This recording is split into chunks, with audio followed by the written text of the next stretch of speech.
And tonight, our first night of the official or unofficial summer is the Tile Happy Hour. And it is Tuesday evening, 8 o'clock. I don't know where you are, but I know where I am. I am having a happy hour with my good friend, John Tedesco, who is live from New York City. And I am somewhere down south having a good time. It's not the end of the week. I'm used to saying, John, it's the end of the week. It's really just the beginning of the week. But, John, I'll still say cheers. Cheers to you.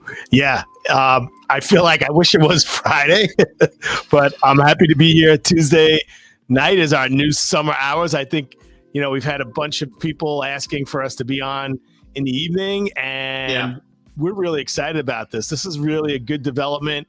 Fridays in the summer, we know you have things happening, and I think that Tuesday at 8 is a good time just to chill out and talk about whatever, tile. Absolutely. I think Fridays at 4 started to get a little late in the afternoon. I mean, I believe some of our viewers were drinking at noon, and so therefore by the time 4 o'clock got around, they just turned the podcast on and they didn't really participate because they had drank too much. So Tuesday night, most of us have to go to work tomorrow. So hopefully everybody is lucid.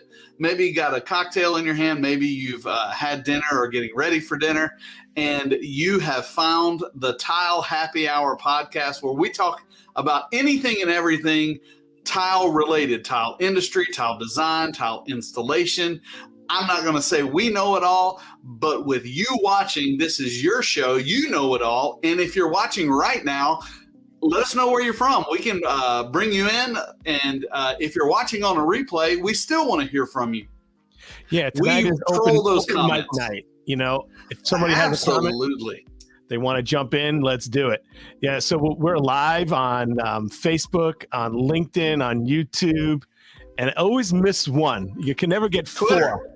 Twitter, yes. We got Twitter. Elon Musk, hashtag Elon Musk lets us go live on there. I'm not Twitter blue yet. I haven't found a need for it, but maybe soon. Wait, aren't they charging for that now? I think it's $8 a month, but right. I keep thinking to myself, I've got too many subscriptions as it is. I used to yell at the cable company for charging you $30 a month for 100 channels, but now we pay $8 a month for one channel, and we do that 17 times. And last thing I need is another monthly subscription. So Elon's going to have to wait. I think he's okay. I don't think he needs my $8. Yeah, he'll be fine. He'll be fine. Look, I'm glad to be here with you, Craig. It's been a wild. I almost feel like it's summer already, but technically it's not, right? Summer solstice is coming up in about a month, I think. I think a month, but I will say what has gotten crazy is as this year is coming to an end. It's a crazy year in the Cahoon household.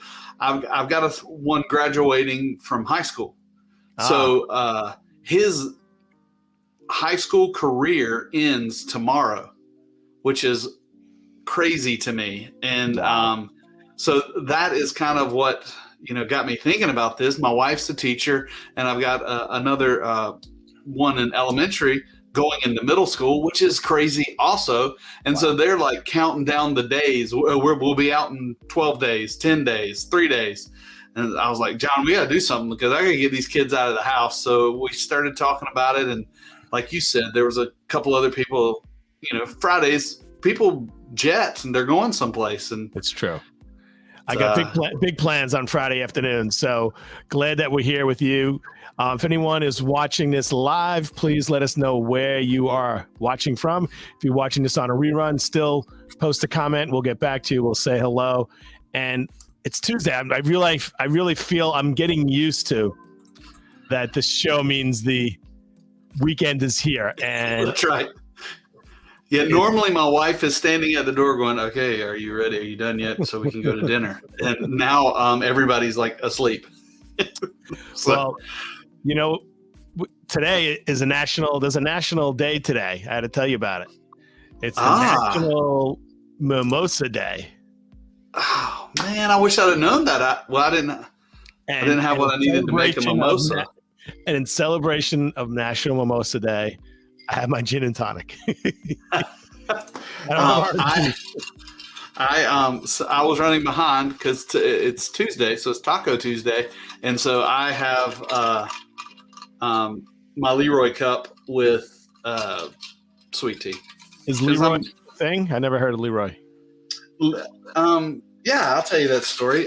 Leroy is my wife's name. Oh, okay. Her name is Leanne, but her dad always wanted boys, so he had two girls, and my wife ended up being Leroy. So this is what I call her around the house is Leroy, and so I bought her this cup that says Leroy. The problem is this doesn't fit in the cup holders in the car, so it never leaves the house. So it became my work cup. Got it. And so it has the sweet tea that I probably drink way too much day in and day out. I can't drink sweet tea. It's too much for me. Well, that's John. I mean, that's the difference between you and me and the North. And I don't think you can even buy sweet tea from where you're from. The only time I had sweet tea is once when I went into like McDonald's. I think they offered it, and I don't go to McDonald's more than once a year. But I remember getting it. I was like, "Whoa, I couldn't do it." It was sometimes it'll walk out of the cup. They make it pretty stiff. Yeah. Well, as we started talking about the summer and what happens in the summer in the tile industry, I was making some notes and just thinking about my years as a contractor. And as the summer came, things got crazy in my world. I don't know how they were in your world, but I knew the fall was a big time for bidding projects. The spring was a big time for ordering projects. And as soon as summer hit, it was install as much as you can, as fast as you can.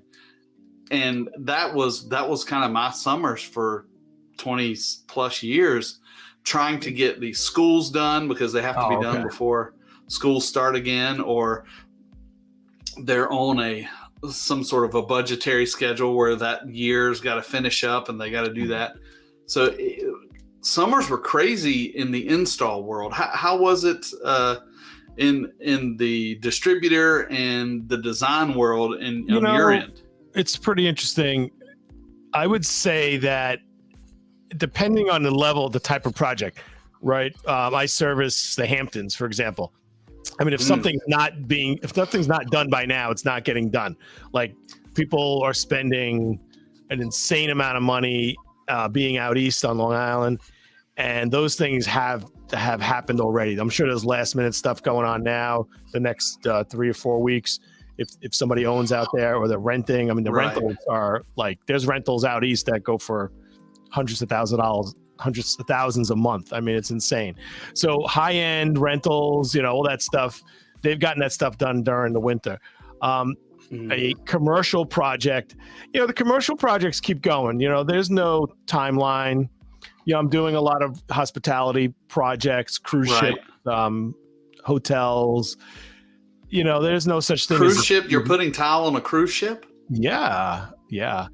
Royal Caribbean Cruise Line. We're doing working on That's cool. Ship being, they have dry docks in Europe. There's in Finland and Spain, and there's a lot going on there. And during COVID, they kept building. They had a lot of things in the works. They had enough cash flow for like 3 years, and I think they just made it.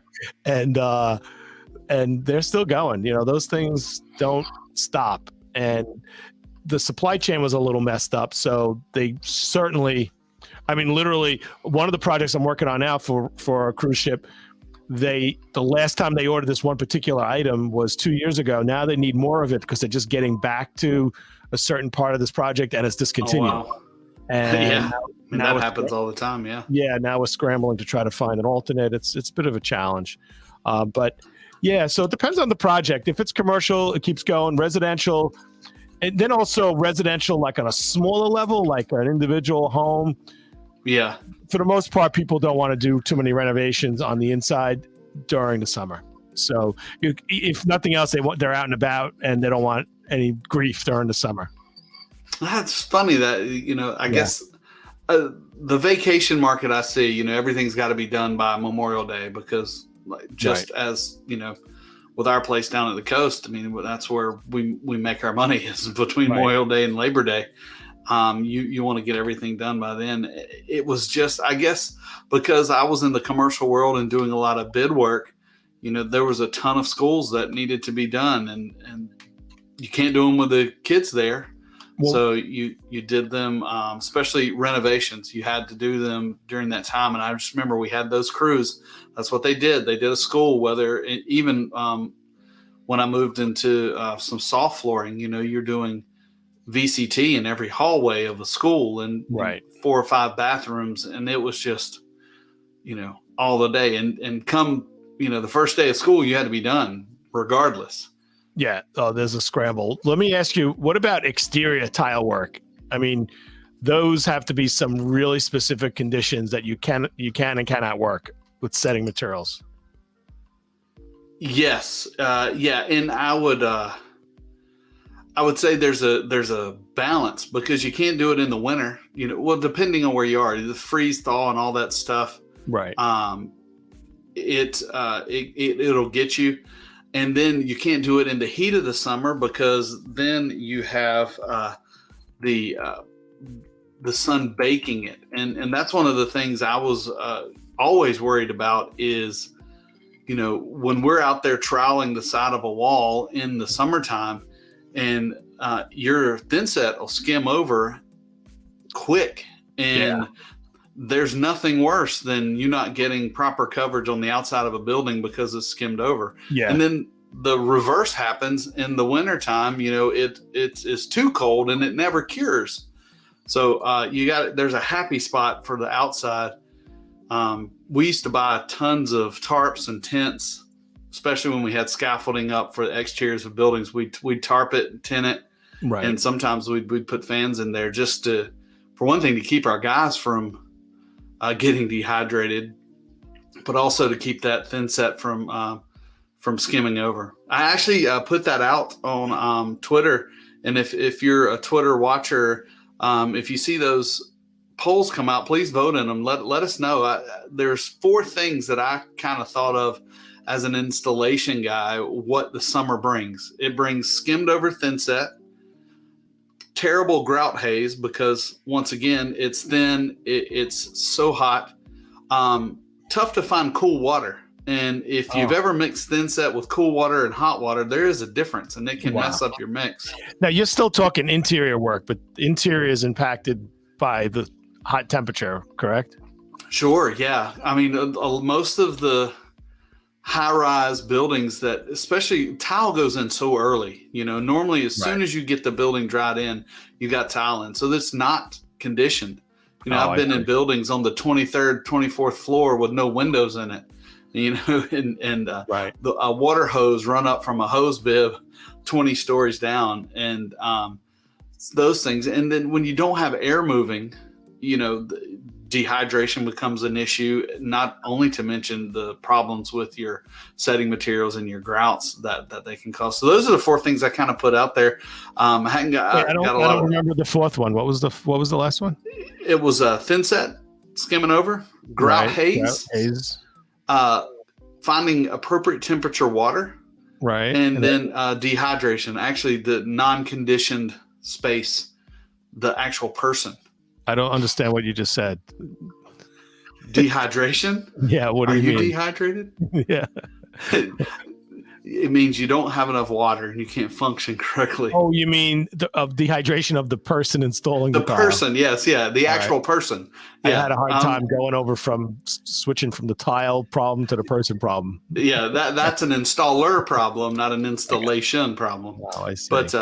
But if you've ever gotten water out of a hose that's been laying in the yard that's been 100 degrees outside, have you ever done that by accident and burned yourself? Doesn't taste good. No, and that water in there is 150 degrees, and it's tough. Yeah. So summertime work is in the South where it's hot, and I know in New York it gets hot too because I've been there. Yeah. In the summertime, it can definitely cause some issues and concerns. Yeah, definitely. And if somebody's house is air conditioned, it's pretty much not a problem, right? If it's a dream. It's a dream. Yeah. They should charge less. Right. Yeah. If you have air conditioning, you should get a discount. Now, conditioned air is nice. That was one of the things that the carpet and VCT and vinyl guys got spoiled by, because they can't install without conditioned air. Why is that? Because of the temperature change once you cut on. If you install it in no condition and you cut the HVAC on and you condition the room, it moves so much, it contracts or shrinks so much, it can actually come off the floor, cause dimples, cause all sorts of problems. So they call that acclimating. You have to acclimate just wood floors, carpet not so much, and LVT and vinyl, it has to be acclimated to the room. And then, where we would catch our GCs, they wouldn't want to run 400 unit condo. They wouldn't want to run the HVAC all the time. So they condition the space. Oh, I see. Then as soon as we'd leave, they'd cut it off. And so to just pipe in some air or whatever into that space. Yeah, during the time while we're there, or while the installer's there to monitor it. And then as soon as, they get done, they cut it off because they don't want to spend that money. And then they end up having issues. Let me ask you a question. What if you have porcelain tile sitting in a garage in the winter and it's cold, and then you're thin setting it down or a mud job, and you put a super cold tile? Is that a problem? It can be, yeah. The rule of thumb is 50 degrees and rising, and mainly that's for concrete floors that are ground level concrete floors. If they're below 50, you shouldn't install. But normally your tile doesn't get below 50, but that would be the case also. So if you had a piece of tile that was below 50 degrees and you're putting it into another area, that could cause some issues. Is there a way of taking the temperature of something solid like a floor, like an actual? Absolutely. Really? John, this right here. You got to think of a jig? Yeah. Oh, it's like an infrared, like it's. Okay. Look at that, 76 degrees. Let's see, what are we shooting? That's pretty cool. Oh gosh, I can't see what's really on turn it. There you go. But yeah, we take these around, and if there's a question, we'll shoot the floors and let you know what those are. I just by chance had that in my desk drawer. That there's no telling what I can pull out of this desk drawer. Exactly. That reminded me of that video. I think we talked about in one of the shows where I don't know if it was a home inspector. He had like a water meter or a moisture meter, and he went around and you see this beautiful new bathroom, and he'd like point it up to like the ceiling below a bathroom, and all of a sudden you can see all the moisture in it. Those are pretty handy. I had a good friend of ours down the street. They have a brand new home. It's 3 years old, but that's brand new to me. And just one small little hole in the shower. That's a great negotiating tool, right? If you're in real estate, you got to carry one of those. You want to negotiate his price on a house, you pull out that water moisture meter.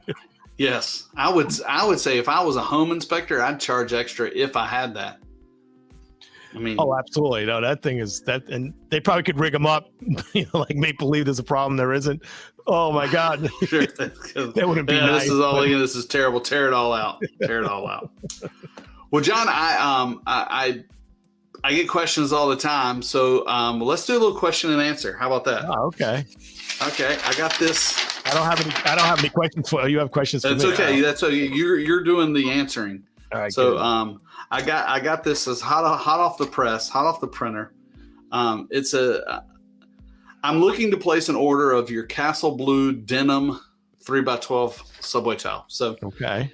You're familiar with that? I bet. Yeah. Let me see. I'm going to pull up a picture of it. So that's actually do you ever hear the Diesel clothing line? Yes. Well, this is actually that's the Diesel camp. This is the Diesel. Okay. This is not the Diesel. This is nice. So this is a glazed ceramic tile made in Spain, I believe. The denim. Okay. It says, I was planning on butting the tile together. Ooh. I'm looking for a recommendation of grout to be used for this type of installation. Is there a Well, reason we should avoid this installation method? And of I'm going to putting it, stop. I'm going to stop reading right there. And John, you tell me what you think. well, if you're saying the person's asking if they could put the tile very close together, is that what you're saying? Yes, they want to install this tile with no grout joint, which, as you see here, it is installed probably with a 1/16 of an inch grout joint, or an 1/8 maybe, is what it's showing on there. Got it. Well, I mean, the industry standard is, so my answer is the industry standard is pretty much, you're always safe with an 1/8 of an inch wall or floor usually. It is a ceramic tile, so it's not rectified, so you definitely need a little space between there. That particular tile is interesting because it has a glazed frame that's not very defined, but it's kind of like the glaze pools on the end a little. And so it's got almost like a little ridge there. It has a ridge slightly, and it also, the color, if you see, the color is slightly different because the glaze pulls to the edge. So I think picking a grout a little darker, like I wouldn't match it even to the tile, the middle of the tile, and match it to the outer part of the tile, because then you're going to see like a dark line on the outside, then a lighter line in the grout, and then a dark on the next. So I would go a little darker than you would probably think for that tile. I know that on the Tile Bar website they have suggested grouts. I can't read it here, but it's probably it says gray. Gray, yeah. I was gonna say, yeah. That gray is a good choice for that, because you know what you don't want to do. You don't want to put a blue grout, because there's so many different blues, and this is very turquoisey, right? It has a lot of yellow in it. So the worst thing if you wanted a contrast, you could do a white, but I don't know how that would look. I'm not a fan of contrasting grout, but yeah, white would look okay. So my answer is, you can never butt tile up against each other. You always need grout space. There's only one or two scenarios. Maybe if you have like a fireplace and you have like a really super textured stone and you don't want to grout it, there's no moisture going to get in there. You can do without grout maybe, but definitely need to grout in all areas. Yep, and that is the correct answer. And just for those who are taking score, TCNA suggests that the minimum grout joint for a pressed or extruded tile is a 1/16 of an inch. So 1/16 of an inch is the smallest that you can get. Right. I say legally. I mean, that there's no tile police, but that is the recommendation. Do people butt tile together? Yep, all the time. Is it recommended? No. Will I ever recommend it? No. No. I mean, 1/16 is almost nothing. And also that particular tile, probably the edge of it is slightly tapered a little. So if you put those tiles close together, I wouldn't doubt if like the backs touch and the front of it is even a little open. So, yeah, it looks like it's got that kind of a handmade look to it. Yeah. And anytime you've got that handmade look, you're going to have some irregularities on the edges that they're just not made square. Yeah. And you, in my opinion, and this is strictly an opinion and is subjective, when you have an installation and the grout joints vary, tremendously, say from even an 1/8 of an inch to a 1/16 of an inch, so you're cutting it in half, and you got that all over the place, going an 1/8 and a 1/16 to an 1/8 to a 1/16, it looks it doesn't look great. But when you have a consistent 1/8, to me, a consistent 1/8 looks a whole lot more organized and put together than trying to squeeze out a smaller grout joint just because. And the reason used to be, I don't like grout. Well, I'd much rather have to deal with grout than have to deal with an ugly installation. So, 1/16 of an inch is the minimum. Well, when you open it up a little, then you could adjust the tile, right? You can kind of adjust it. 1/16 of an inch, you just literally, the tile is pretty much forcing you what to do. So there's really no control when you have a 16, and you don't know until you start moving along. So so you get to one end of the wall and it's walked on you. Right. Exactly. Yeah. Do I get a point for that? You get 1 point, so that's right. that's 1 point for John. 1 point for John. So yeah, that was a little question and answer. If you have questions about tile, anything, we if we don't know the answer, we know somebody who does. Odds are, John and I have been doing this a long time. Unless it's something super, super technical, we can answer your question for you. We'll help you install your tile with information because I'm not doing it myself. John may, I'm not. So that's all questions you have. That's the only question you had for me. That was easy. That was an easy question for you. Easy. I didn't want to stump you too hard. I've had some crazy ones this week, but John, I will say I saw something today, and I saw you commented on it. That Latticrete kind of reintroduced. It's nothing new. Oh, is this about the grout? Yeah, it's now that we're talking about grout, that's a good segue. Good job. Grout colors have been an issue for a long time. That's why I pushed forever for mop water gray grout, because that's what grout ended up being anyway. It ended up being mop water gray. But I've said this a lot on many different videos and many different classes. Grouts have probably had the most technology invested into them over the last 10 to 15 years, with the high performance grouts and the pre-mixed grouts, urethane based and or epoxy. But one of the cool things that Latticrete has done, and I don't know that they're the only one, but they're the only ones that I know of that make it this easy, is you can get a grout in any color. That's cool.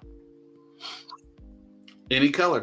You didn't sound too impressed, John. No. I'm thinking as you said that. Gee, I wonder what the minimum is. 3 truckloads. That's right. I'm not exactly sure what the minimum. I do know there is a minimum. Right. But and I can't imagine being an installer and offering this, just because I can see a designer going, I want this grout to be grayish Pantone color X45 2412, and then this on this wall over here to be shamrock green, and this wall, I can see anything and it to be a designer's dream, but an installer's nightmare. Well, I was working on a project. It was a boutique hotel up in upstate, and they wanted an orange grout. Really needed an orange grout. And it was part of the design. It was like super, super important. Was it a Bojangles? No, it was not. It was actually a hotel. It's really a cool place. And I recommended a company made from Italy that I didn't sell it. Liticol. Yes. Yep. I've installed some of their stuff. Their stuff is really good. Yeah, they had, so this hotel is called the Roxbury. Roxbury is literally won so many awards. They actually have these themed buildings, all different, it's like an adult Disneyland. Is it like the Saturday Night Live skit? No, it's not. It's okay. No, it's not. But they have the two owners. They used to be in theater and set design, and they created these really phenomenal experience. They've won so many awards and are on a lot of shows, and they'll have like a room that's devoted to like Cinderella, and so adults go there and kind of they have a Dracula kind of themed room. Okay. And so it's really cool. I've stayed there during the construction, and then COVID hit, and it was really scary for them. They pulled through. They're doing phenomenal. But I remember the owner asking me, I met the owner at the BDNY show about 5 years ago, did a bunch of business, did a ton of business with us. We provided truckloads of material, but he said he needed orange grout, and I didn't have it, but I knew that Liticol, I think it's called, with a K or something, Liticol with a K. And I recommended him to some guy out in California who I knew stocked it, and he got it and loved it. But it was an existing color, like in their line. But you're saying what I saw on LinkedIn, I think it was a post from Latticrete that showed some really cool colors. Yeah, and, the idea behind the Latticrete system is, and you're familiar with the Permacolor Select Yeah. grouts. That's the Which- 2-part, or is that the? That is the 2-part, and that's the beauty of it for Laticrete is the base part of the grout, which is, it's got the strong stuff in it. It's got the cement in it and all that other stuff. Right. But the color and the latex are in these little pouches that are, I should have brought some up here. I have some in the lab, but they're really small. So what you do is you have your base and you have your pouches. You mix them together, and it's 2 pouches per 25-pound bag. Well, what Laticrete figured out is as long as I make these pouches to where I can interchange them, I can make it any color I want. So That's you cool. can take a blue and a red, and obviously that makes purple. So what they've done is they've come up with this any color calculation, or not calculation, but program, and you can pick any, they say right here, any paint color, Sherwin-Williams or a Pantone color, send them the numbers and they will make a little, So the color, for lack of another word, the colorant part of the system, this AB system, is the customized part. You still could use your standard base system. Exactly. Is it cementitious, that product, or no? It is. It's a cementitious product, and it's very high strength. And the great thing about the permacolor is it is already infused with a sealer. So once it's mixed correctly, it is a sealed system. And then you get your color, your custom color made, and you only have to, like you said, buy the packets, because the other stuff, for instance, we stock or did stock the base material, and you just order the colors in, and you can ship those in UPS because they can come in your mailbox. But it opens up the door for creativity and design that, I can just see John Tedesco having his own personalized grout chart. You've got Tedesco green and John gray. And, I'm gonna employ my AI bot to come up with a John color. See why what? not? Yeah, well, that's cool. So it's the logistics, right? All the grout companies could make a custom color. When they come up with a new color for their distributors, they come up with any color they want, right?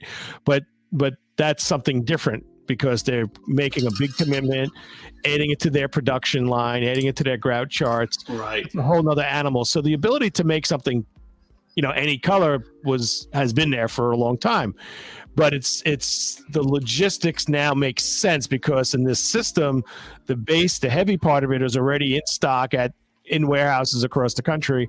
And then, what you're saying is all you're doing is sending out the pigment.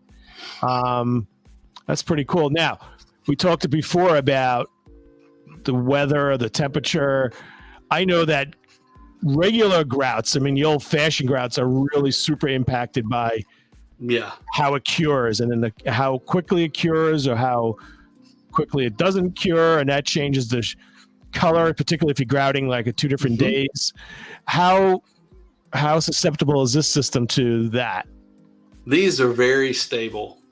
When these grouts came out, even the original, the Permacolor, not the Permacolor Select, which is a step down. This is the Bentley. The Permacolor is the Mercedes, and it is very color consistent. It's very strong. It's hard to stain. Nothing is stain proof. I say that all the time, but this material is a step up from that. So therefore freeze thaw doesn't really affect it. Right. And yes, you can discolor it, but it's not easy. And it's infused with Laticrete's bulletproof sealer, which is, that's an innovation in itself. It's like a fluorocarbon, and it's made with, science. And if you clean it with their rejuvenating cleaner, which adds more sealer every time you clean the floor, you've got a system that's going to last a long time. And if you've got the John Gray and the Tedesco Evergreen, the cool thing about that is, John, in your studio, you've got your own personalized grout card that you can specify on a product, and nobody else can make that color. Laticrete says once they make that color for John Tedesco, that's your color. And so I see it as great for the design, not the design community, but the sales community in holding specs. Because if you've got what was the tile we just looked at, that denim 3x12 tile with Tedesco denim blue, and those go together, and the architect has specified that, nobody else can buy that denim blue grout except for John. Yeah, that's pretty cool. I'd like to, especially look, the reason you want to do that is because you want to hit a certain look and a certain aesthetic. Yeah. And then, so yeah, there's the business part of it, but first and foremost, you don't want someone changing it out from that particular blue to, mop water gray, right? So so it's almost forces the end user or the installer, he can't break the spec because it's something he can't fudge. Exactly. So I'm gonna look into that minimum quantities. That's pretty cool. I like that idea. Now that bulletproof component, that's just in the Select. That's not in a regular Permacolor. Correct. The regular Permacolor is super hard, which makes it a little bit stain resistant. But the Permacolor Select, and what's so cool about it, and I'm a nerd, so it comes in a little cellophane bag. The color pigment. Well, that cellophane bag, you drop it in the water. The cellophane bag is the sealer. And once it gets into the water, it dissolves and gets mixed. Crazy. It's nuts. And I remember when I first started using it, we were opening the little cellophane bags and dumping the little things in. And I remember you were going to say it was edible. Like, I thought you were going to tell me. Well, it could be edible, but I think it may kill you. It'd be like one of those Tide Pods. We don't want a Tide Pod situation. This is true. To me, that was so neat. And I was like, well, crap. And there goes one of the rants that I talk about all the time. Read the instructions. The instructions may not make any sense until you read them. You're like, why am I dropping this whole bag in there? But that's your sealer, which I thought was really, really ingenious. Board cool. Meeting when they came up with that idea. Someone's like, wait a minute, I have an idea. I probably. And I will say, I'm a big Laticrete fan. I've used Laticrete for many, many years. And just because of that, they are, in my opinion, they are innovators and some of the best innovators in the business.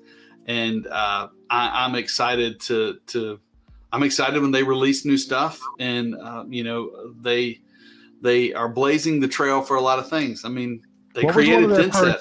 Oh, that's what I was just going to ask you. Didn't they create something like? Yeah, I mean, the Rothberg family Didn't they invent chocolate milk too, or something? I don't know if they invented chocolate milk. I think it was the regular white milk is where they came up with it. They were the first ones to milk that.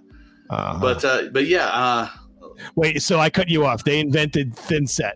So prior to Thinset, it was just like a mud job, and then you you sprinkle lime and you sprinkle dry cement and water. Like, what the heck? Yeah, it was called what they used to call it is a dry set, and it was just a dry pack, and they say dry, but it's not completely dry, but it's that with cement and sand and, like you said, a little bit of lime. And that was how you install tile. And Mr. Rothberg came. That system was working really cool. You were saying so Rothberg. So I'm just trying to paint the picture here. So the old way of this mud dry set, like you could walk on it, but it still was. You could still was sort of crumbly if you took a screwdriver to it. The installers would sprinkle the lime and then sprinkle water, and then they would take a ceramic tile, because back in the day it wasn't porcelain, and they'd put the tile on top of it. They'd tap it down with a rubber mallet, and there wasn't much like stickiness going on. Well, first you had to soak your tiles. Oh, that's right. Yeah. So you had to soak your tiles because the ceramic would hydrate the cement so fast it wouldn't create a good bond. It'd be a very fragile bond. So you'd soak your tile. That way it hydrated longer, and it made it more stronger. And if I remember the story, and maybe in a couple of weeks we can get the complete story, but Mr. Rothberg worked for a latex company, but part of his family was in the tile business, and he just came up with 4237, I believe is the number, and it was latex that he added to the mortar to make latex polymer modified mortar. You said something about somebody coming on in a few weeks. You might as well tell people what's going on. Okay. I'm excited to say on June 6th, Ron Nash, who is the Chief Operations Officer for Laticrete, is actually going to be on our show, be on our program, and we'll get it straight from him, the history. And I've known Ron for a long time, and he is a super interesting guy, very knowledgeable about the tile and stone business. He's an Ivy League guy. Wow. Yeah. Well, being an Ivy League guy, he better have a really good answer. If you invented thin set, why is the formula 4237? It's not like number one, just Laticrete 1. I don't get it. I mean, WD-40, you know what WD-40 stands for? Working something one, is that right? Yes. No. No. Water displacement version 40. So this is the 40th version, 40th iteration, and water displacement. If you think, what's the purpose of like an oil, right? Like a lubricant. Yeah. Water displacement. So WD is water displacement version 40. So it was apparently the 40th attempt. So I don't know, 4237 or whatever number you said. Maybe that it was number 4237. I'm not sure about that.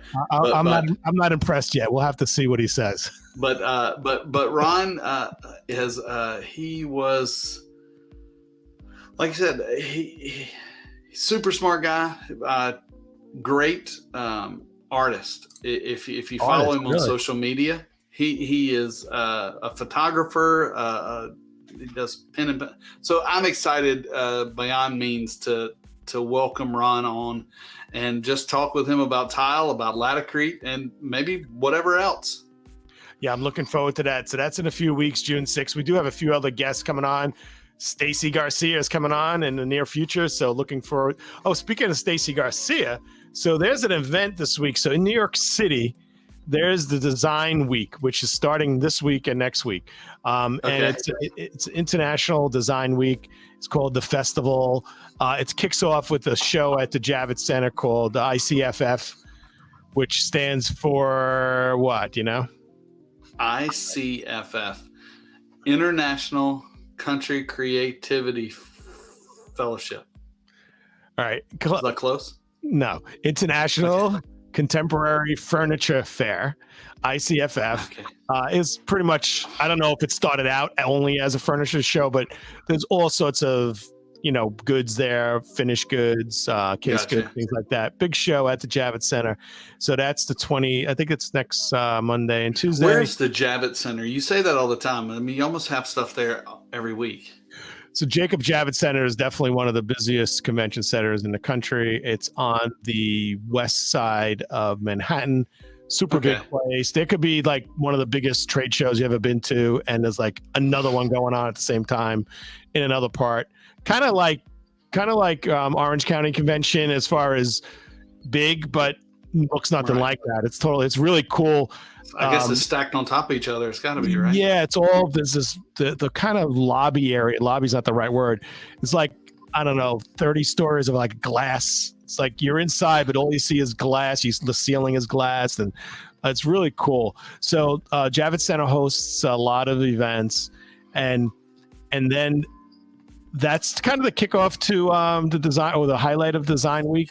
But there's around 200 other curated events going on in the city, at showrooms, at galleries. And not this Wednesday, the next Wednesday, the 24th of May, Interior Design Society and Stacy Garcia are putting together a curated event that is hosted by Tile Bar, sponsored by Tile Bar, and also sponsored by two other companies that Stacy Garcia designs product for. As you know, Stacy Garcia designs tile for Tile Bar. We have a bunch of lines that are Stacy Garcia lines. She also designs for Seal, which Seal makes wallpaper like for projects, and then Libatex, which is a fabric company, which is a Stacy Garcia company. So those three companies are sponsoring this event, which is put on by Tile Bar, at the Tile Bar showroom. And it's going to be a great event. It really is good. And it's going to be, we're calling it Design Drop 2024. And the reason for that, it's going to be like, instead of just a regular event at a showroom, it's going to be like a fashion show. It's going to be like a runway, and people will be able to, we're going to be walking. Are they wearing tiles? We thought about it. It was a little tricky, but they're going to be like these really cool, like gold garment racks with shelves with tile and hanging and on shelves, and they're going to be walking it down the aisle, and people are going to be sitting and kind of facing each other instead of facing a screen. Okay. And it's going to be really cool. So this is Stacy Garcia Maddox tile that I'm showing there. That's a porcelain wall and floor. Really now, is cool. this going to be at our so the art block, the art block is a big part of that presentation. The art block is really cool. It's an 18, I think. 8x18, 4x18. 4x16. 4x16 wall tile. But it's a porcelain. Comes in a matte, comes in this like fluted look, and a really super nice material. So there's going to be that. There's going to be wall coverings. There's going to be a lot of fabric. A lot of good drinks, some entertainment. So if you are a design professional, if you go online to register, it's $50 per person. But if you reach out to me and you're a design professional, I could arrange for complimentary tickets. So just reach out to me. If you go to my Instagram at John Tedisco, we probably have a graphic somewhere at one point we could show. But in the bio, the link is in the bio. I want to get a T-shirt that says "Link in bio." Yeah. If I came, I mean, could I get in? Sure, let's do it. I have actually headed your way.